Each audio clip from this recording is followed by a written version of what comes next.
Wow! మొత్తం చెట్లు colour మారినాయి. Fall colour. అసలు అందాలంటే అందాలే. బ్యూటిఫుల్. భూతల స్వర్గమే అనిపిస్తుంది ఈ కలర్స్ ఇవన్నీ చూస్తే. మొత్తం కలర్ ఫాల్ కలర్ అంటారట దీన్ని.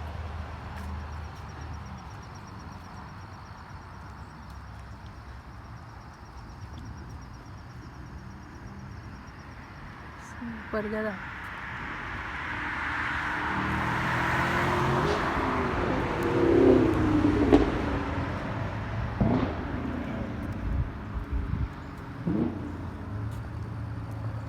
ఈ కింద పడ్డ రాకు కూడా ఎంత బ్యూటిఫుల్గా కనబడుతుంది.